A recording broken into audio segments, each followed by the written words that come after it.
Quer saber quanta proteína ingerir por dia para maximizar a hipertrofia muscular e não perder músculo enquanto você está fazendo dieta?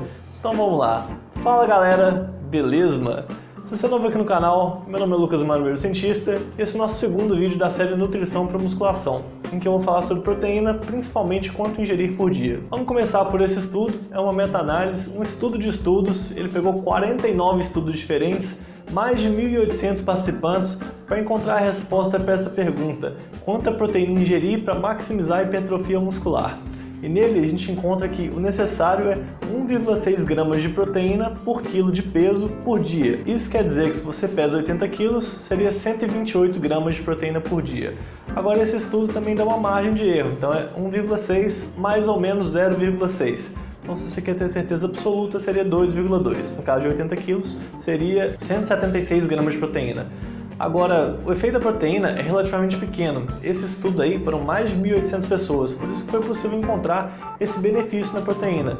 Quando a gente separa esse estudo entre pessoas treinadas e não treinadas, não foi possível encontrar o benefício para pessoas destreinadas. Por quê? A pessoa destreinada já tem resultado só de fazer um treino, um resultado muito grande. Então, mesmo que ela tenha resultados melhores ainda com proteína, fica uma diferença pequena, fica difícil de detectar. Para a pessoa mais treinada, é mais fácil de detectar, porque ela não vai ter ganhos tão grandes assim só de treinar. Quando a gente fala em força, a suplementação de proteína vai gerar ganhos 9% maiores, ou seja, se você ganha 30 kg de força em um exercício, suplementando proteína, você vai ganhar 33 kg de força. Não é tanta coisa a mais, é difícil de detectar.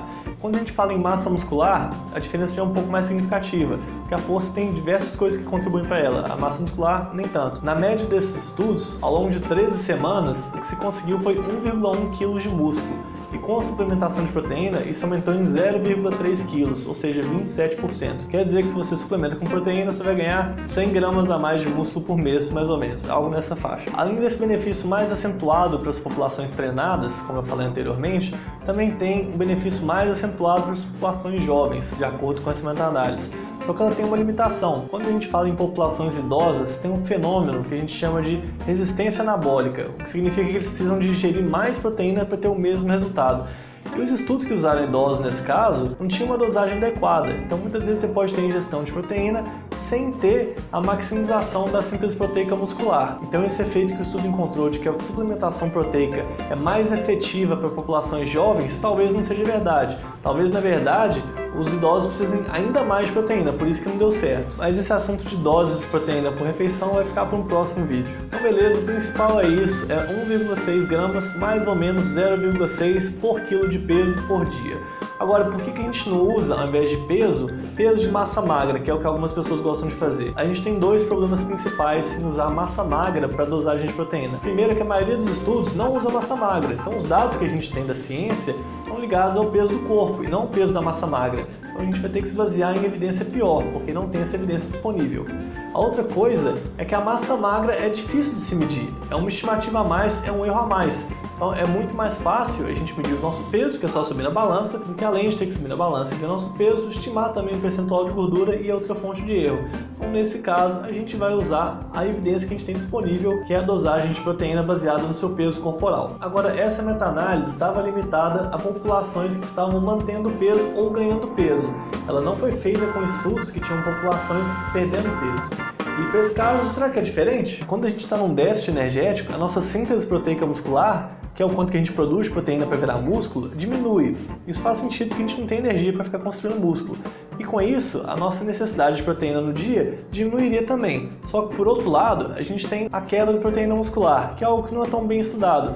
Tem alguns estudos que encontram que não tem diferença, mas é uma população mais obesa. Quando a gente olha outros que são a população mais normal, já tem um aumento. Então será que a gente tem que aumentar a ingestão de proteína para suprir esse caso de quebra de proteína muscular? Saber se a gente tem que diminuir ou aumentar seria uma especulação. Acho completamente razoável manter a mesma recomendação de 1,6 mais ou menos 0,6 por quilo por dia. Agora na prática, quando você está num déficit calórico, você quer perder peso, você vai ter que ingerir muito mais alimentos ricos em proteína, porque se num caso você está comendo 3.000 calorias, no outro 2.000 calorias, e essas 1.000 calorias saíram de arroz e feijão, por exemplo, são 42 gramas de proteína que esse arroz e feijão tem. Então, nesse caso, você vai ter que repor esses 42 gramas de proteína com algum alimento mais rico. Por exemplo, você vai comer muito mais peito de frango quando você está de dieta do que quando você está ganhando peso. Isso para manter a mesma ingestão de proteína por dia. E com isso, a sua ingestão de proteína como um percentual da sua energia vai aumentar. Você pode ingerir, por exemplo, 20% de proteína quando você está comendo 3.000 calorias e 30% de proteína quando você está comendo 2.000 calorias. Isso aí vai dar a mesma ingestão de proteína por dia nos dois casos. Agora vamos falar um pouco de qualidade de proteína. Tem dois aspectos que a gente mede. Um deles está ligado a todos os aminoácidos essenciais que tem na proteína e o quanto digestível ele é e a proporção que eles têm. E o outro está ligado à quantidade só de leucina, que é um aminoácido específico. Quando a gente fala nessa parte de aminoácidos essenciais de modo geral, a gente tem que ter em mente que todos os alimentos que a gente come vão se combinar. Então, quando você come uma fonte de proteína incompleta, mas com outra fonte incompleta, as duas podem gerar uma distribuição melhor de aminoácidos, que é o que acontece, por exemplo, com leguminosas e grãos. Já no caso da carne, por exemplo, já tem um perfil bem próximo da nossa necessidade, então ela vai ter uma qualidade mais alta. Só que quando a gente pega essa meta-análise, o que foi feito não é que as pessoas comiam só um tipo de proteína, eles têm uma alimentação onívora. Então, se você também tem uma alimentação onívora, você vai seguir a recomendação da meta-análise, 1,6 mais ou menos 0,6.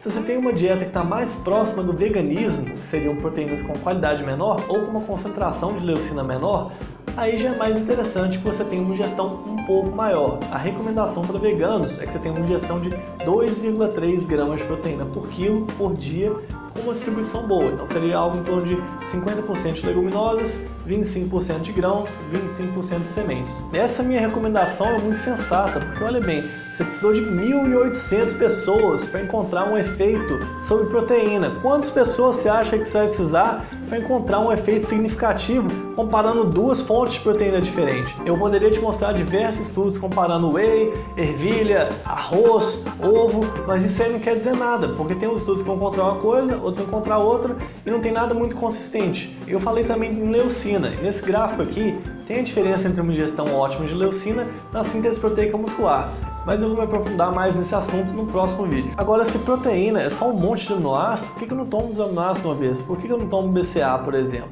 Isso aí já foi estudado e os BCAAs separadamente não vão gerar esse aumento no balanço de proteína. Ao mesmo tempo que você tem uma redução da quebra de proteína muscular, você tem uma redução também da síntese proteica muscular. Então isso aí não dá certo. Você precisa de todos os aminoácidos para conseguir gerar esse aumento dos resultados. Então algo muito mais interessante é você suplementar direto com a proteína completa e não ficar tomando aminoácidos específicos. Agora eu comecei falando especificamente sobre composição corporal, sobre você ter hipertrofia muscular e não perder músculo quando você está emagrecendo. Mas a saúde também é importante. Será que proteína demais pode gerar algum problema para mim? Pode gerar algum problema no meu rim, no meu fígado, câncer? Bom, vou te mostrar aqui 3 estudos. O primeiro deles teve duração de 1 ano, então foi muito longo. E nele, durante 6 meses, o pessoal tem uma ingestão de 2,4 gramas por quilo, então é bem alta essa ingestão de proteína. E durante os outros 6 meses foi 3,3, então é extremamente alto. E foi monitorado o perfil lipídico, então colesterol, alguns indicadores do funcionamento do fígado e do rim. E nesse caso, a gente vê que não tem problema nenhum essa ingestão altíssima de proteína durante 1 ano. Então, provavelmente, é algo seguro para os seus rins, para o seu fígado. A gente tem esse outro estudo aqui, foi uma ingestão de 4,4 gramas por quilo de proteína. Então, você faz as contas, tem mais de 300 gramas de proteína por dia. É algo absurdo. Só que nesse caso aqui, eles estavam preocupados com composição corporal. Esse grupo foi comparado com outro, com ingestão de 1,8 gramas por quilo por dia.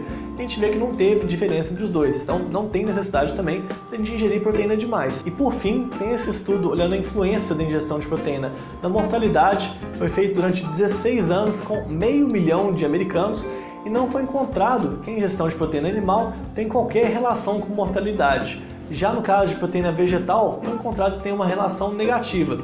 Provavelmente está ligado à ingestão maior de vegetais que tem seus benefícios para a saúde. Então você pode ficar tranquilo que essa ingestão alta de proteína é segura, mas também você não ganha nada em ingerir demais. Agora, e no caso de a gente ingerir de menos? Eu já falei isso no início do vídeo, é algo em torno de 30% a menos de resultados. Não é lá tanta coisa, principalmente para iniciante. Agora, em quantas refeições você deve dividir isso, quais os horários do dia, isso aí vai ficar para um próximo vídeo. Tá curtindo a série de nutrição para musculação? Comenta aqui embaixo como é que são os seus peidos quando você come proteína demais. Aquele abraço e bora puxar os ferros!